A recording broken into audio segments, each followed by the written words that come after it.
मोर क्लासলৈ स्वागतम। আজি আমি শিকিম এক্সাৰসাইজ 3.5 ৰ কোশ্চেন 1 ৰ 4 5 আৰু 6 ভিডিওটো চাই ভাল পালে এটা লাইক কৰি দিবা আৰু চেনেলটো নতুন হলে চেনেলটো সাবস্ক্ৰাইব কৰি দিবা। তো আজিৰ ক্লাসটো আমি আৰম্ভ কৰো। আমাৰ কোশ্চেন 1 ত কৈছে যে তলৰ কোনকেইটা ৰৈখিক সমীকৰণৰ জোৰ অদ্বিতীয় সমাধান আছে, সমাধান নাই, নাইবা অসীম সংখ্যক সমাধান আছে। যদি অদ্বিতীয় সমাধান থাকে তেতিয়া হলে কি কৰিব লাগিব, বজ্ৰগুণন পদ্ধতিত আমাৰ ব্যৱহাৰ কৰি সমাধান মানে x আৰু y এৰ মান উলিয়াব লাগিব। আৰু যদি অদ্বিতীয় সমাধান না থাকে তেনহলে আমাৰ আৰু কৰিব না লাগে। অদ্বিতীয় সমাধান কেতিয়া পাম আমি, যদি a1/a2 not is equal to b1/b2 আৰু c1/c2 বা এই দুটা হলেও আমাৰ হৈ যাব, এটো আমাৰ অদ্বিতীয় সমাধান হ'ব। আমার অদ্বিতীয় সমাধান এইটো আমার হিসিকার হব আর এইটো অদ্বিতীয় সমাধান থাকিব। আমার সমাধান নাই কেতিয়া হব, যদি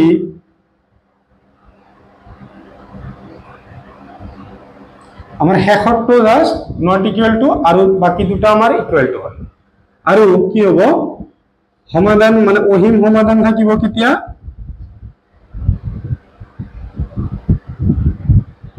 অসীম সংখ্যক সমাধান হব আমার যদি আমার গোটেই কেইটা কি হয়, গোটেই কেইটা আমার ইকুয়াল হয়ে যায়।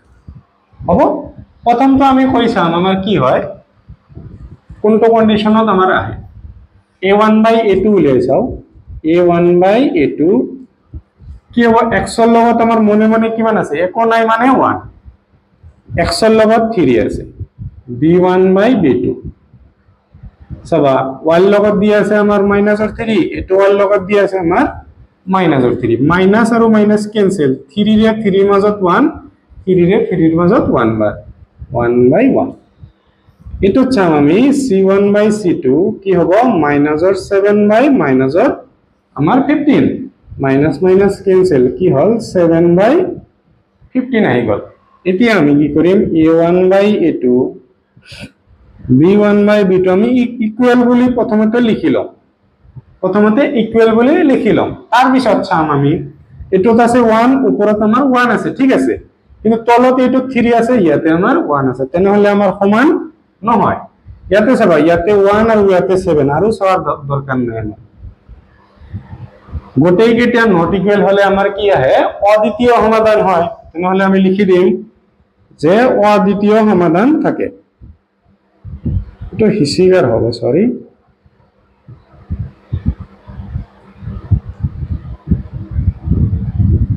আমার অদ্বিতীয় সমাধান থাকে। অদ্বিতীয় সমাধান থাকিলে আমার কি কৰিব লাগিব, প্ৰশ্নত কৈ দিছে যে বজ্ৰগুণন কৰিব লাগিব। এতিয়া যেহেতু মোৰ ঠাই নাই, তোমালোকে এইখিনি লিখি লোৱা, মই গুচাই দি আছো। সো আমাৰ বজ্ৰগুণন কেনেকৈ কৰিব লাগে, প্ৰথমতে x দিয়া আছে, আমি x লিখি ললো, y দিয়া আছে, আমি y লিখি লম, শেষত আমাৰ কি লিখিব লাগে, ধ্ৰুৱকৰ কাৰণে 1 বুলি আমি লিখি লম।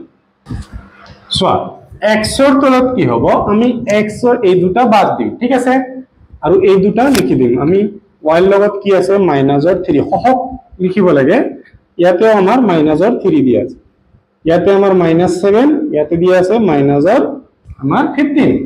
এতিয়া y এৰ কাৰণে y দুটা বাদ, y এৰ কাৰণে কি কৰিম, y টার্ম দুটা বাদ দিম, ইয়াতে -7 আছে লিখি ললো, -15 তলত আছে লিখি ললো, ইয়াৰ পিছত আকৌ ৰিপিট কৰিব লাগিব।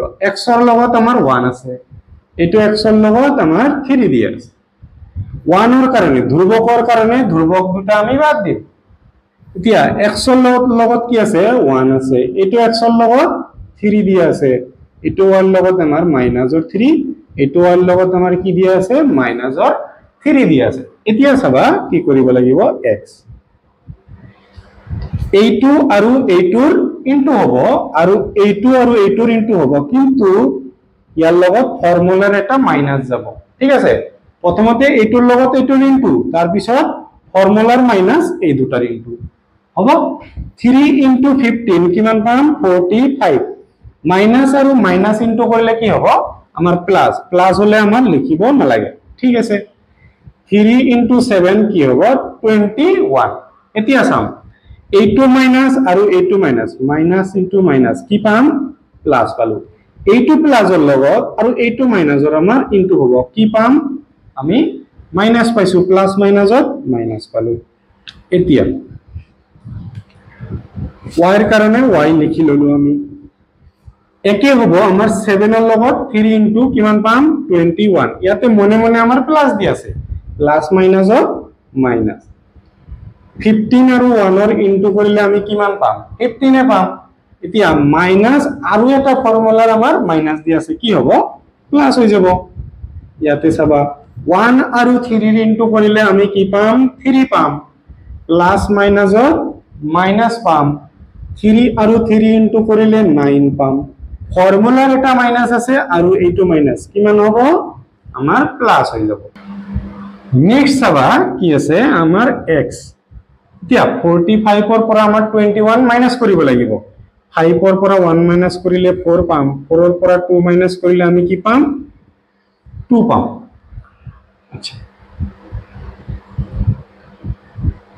নেক্সট হ'ব আমাৰ y। ইয়াতে এটা মাইনাসৰ দিয়া আছে, এটা প্লাসৰ দিয়া আছে। মাইনাসৰ এটা প্লাসৰ দিয়া থাকিলে কি কৰিব লাগে ডাঙৰটোৰ পৰা সৰুটো মাইনাস কৰিম। প্ৰথমতে 21 ৰ পৰা 5 মাইনাস কৰিলে আমি পাম 6। ডাঙৰটোৰ আগত যি চিন দিয়া আছে সেইটো চিন বহাই দিম। ইয়াতে চাবা এটা মাইনাসৰ এটা প্লাসৰ, ডাঙৰটোৰ পৰা সৰুটো বাদ দিম। ডাঙৰটোৰ আগত যি চিন আছে বহাই দিম। প্লাস হলে আমাৰ লিখিব নালাগে, মাইনাস হলেহে লিখিব লাগে।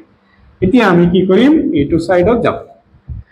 x বাই কি দি আছে আমাৰ 24, x বাই 24 আমি লিখি ললো। নেক্সট আমাক কি দি আছে y বাই মাইনাস और 6, আমি এইটো লিখিম। এইটো ইজ ইকুয়াল টু একবার এইটো লিখিম 1 বাই 6।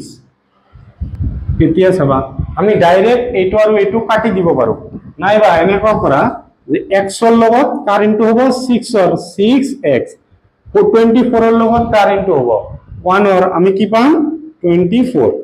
এতিয়া x 6 টো কি আছে আমাৰ ইনটু হৈ আছে, এইটো সাইডত যাই কি হ'ব আমাৰ ডিভাইড হ'ব 6 24 ৰ মাজত 4 বাৰ। x ৰ মান আমি কিমান পালো 4 পালো। নেক্সট আমাৰ y ৰ মান উলিয়াব লাগিব। কি দি আছে y minus or 6 is equal to 1 by 6। এতিয়া 6 ৰ লগত y ইনটু কৰিলে কি হ'ব 6y, মাইনাস or 6 ৰ লগত 1 ইনটু কৰিলে আমি মাইনাস 6 পাম।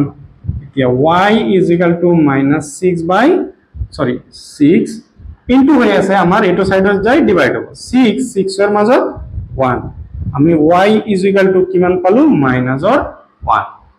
x ৰ মান পালো 4, y ৰ মান পালো আমি মাইনাস or 1। হ'ব, ভিডিওটো পজ কৰি লিখি লোৱা। সো নেক্সটটো আমাক কি দিয়া আছে, আমাকে এইটো এই দুটা দিয়া আছে। আমি 6 টো বাওফালে আনিম, আমাৰ সোঁফালে দিয়া আছে প্লাসৰ দিয়া আছে, এইটো সাইডত আনিলে মাইনাসৰ হ'ব 0। ইয়াতে সোয়া কি দিয়া আছে 4x plus 6y, প্লাসৰ দিয়া আছে এইটো সাইডত আনিলে মাইনাসৰ। প্ৰথমতে আমাৰ কি উলিয়াব লাগে a1 by a2, b1 by b2, c1 by c2 উলিয়াব লাগে। আমি উলাই লম a1 by a2। x ৰ মান দিয়া আছে সহগ দিয়া আছে 2, তলতটোত দিয়া আছে 4, কাটি দিম 2 এৰে একবাৰ 2 এৰে দুইবার 1 by 2 আহিল। ইয়াতে চাম আমি b1 by b2, y লগত 3, এটো y লগত 6, 3 ৰে কাটিলে 1 বাৰ, 3 ৰে কাটিলে 2 বাৰ হল। নেক্সট কি দি আছে আমাৰ c1 by c2 minus 6 by minus or আমার 12, minus minus cancel 6 রে 1 বার, 6 রে আমার কিমান বার দেব 2 বার 1 by 2। এতিয়া আমি কি কৰিম, আমি প্ৰথমতে লিখি লম যে গোটেই কেইটা আমাৰ সমান হয়।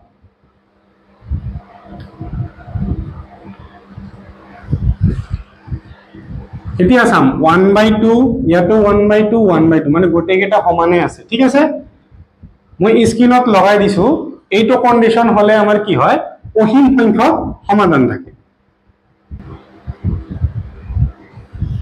অসীম সংখ্যক সমাধান থাকিলে আমাৰ আৰু কৰিব নালাগে, আৰু বজ্ৰগুণন কৰিব নালাগে। বজ্ৰগুণন কেতিয়া কৰিব লাগিব যদি আমাৰ অদ্বিতীয় সমাধান হয়। হ'ব ভিডিঅ'টো পজ কৰি লিখি লোৱা নেক্সট কোৱেশ্চনটো চোৱা আমাক এটো দিয়া আছে ঠিক আছে কি কৰিব লাগে প্ৰথমতে আমাক এই 6 টো আমি বাওফালে আনি দিম x - 2y প্লাসৰ আছে এইটো সাইডত আনিলে মাইনাস ইকুয়াল টু 0 এটো ঠিক আছে না কোৱেশ্চনটো কোৱেশ্চনটো ঠিক আছে আমাৰ এতিয়া আমাৰ কি ওলাব লাগিব a1 / a2 x ৰ লগত আমাৰ কি দিয়া আছে 1 a2 ৰ লগত আমাৰ 3 দিয়া আছে নেক্সট b1 / b2 ওলাম ইয়াৰ লগত আমাৰ কি দিয়া আছে -2 ইয়াতে দিয়া আছে আমাৰ -6 মাইনাস মাইনাস ক্যান্সেল 2 এৰে একবাৰ 2 এৰে আমাৰ তিনিবাৰ 1 বাই আমাৰ কি হল 3 ওলাল নেক্সট ইয়াতে দিয়া আছে c1 / c2 -6 ইয়াতে আমাৰ ধ্ৰুবক পদ নাই মানে কি হ'ব আমাৰ শূন্য হৈ যাব তলত শূন্য মানে আমি কি লিখিব লাগিব আনডিফাইন্ড বা সংজ্ঞাবদ্ধ নহয় বা আমি মান উলিয়াব নোৱাৰো কি হ'ব সংজ্ঞাবদ্ধ নহয় মানে আমি মান উলিয়াব নোৱাৰো ঠিক আছে এটো কয় আনডিফাইন্ড বুলি কয় ঠিক আছে এটো ইংৰাজীত কয় আনডিফাইন্ড আৰু অসমীয়াত কি হ'ব সংজ্ঞাবদ্ধ নহয় বা আমি মান উলিয়াব নোৱাৰো আমি ক'ব নোৱাৰিম যে এটো কিমান হ'ব ঠিক আছে এতিয়া a1 / a2 তোমালোকে এটো 0 বুলি নিলিখিবা আগতে সৰু থাকতে সাপোজ সাকে পাইছিলা যে 0 ৰে ডিভাইড কৰিলে 0 হয় 0 ৰে ডিভাইড কৰিলে 0 নহয় আমাৰ মান আমি ক'ব নোৱাৰিম সংজ্ঞাবদ্ধ নহয় আগতে তোমালোকে এনেকুৱা 6 7 ত পাইছা এনেকা 0 লিখিছা ঠিক আছে কিন্তু এটো ভুল 0 ৰে ডিভাইড কৰিলে আমি মান ক'ব নোৱাৰো কি হ'ব ঠিক আছে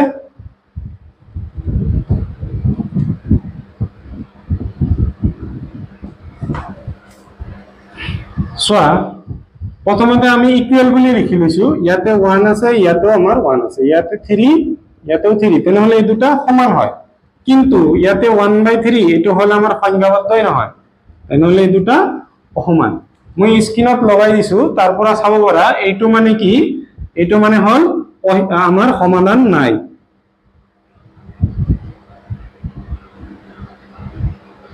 আৰু আমাৰ যদি অদ্বিতীয় সমাধান নাই তেনেহলে আমাৰ বজ্ৰগুণন কৰিব নালাগে তো ইয়াতে আমাৰ সমাধান নাই আহি গল ভিডিওটো পজ কৰি লিখি লোৱা আৰু ভিডিওটো চাই ভাল পালে নিজৰ সমনীয়াৰ সৈতে শেয়াৰ কৰি দিবা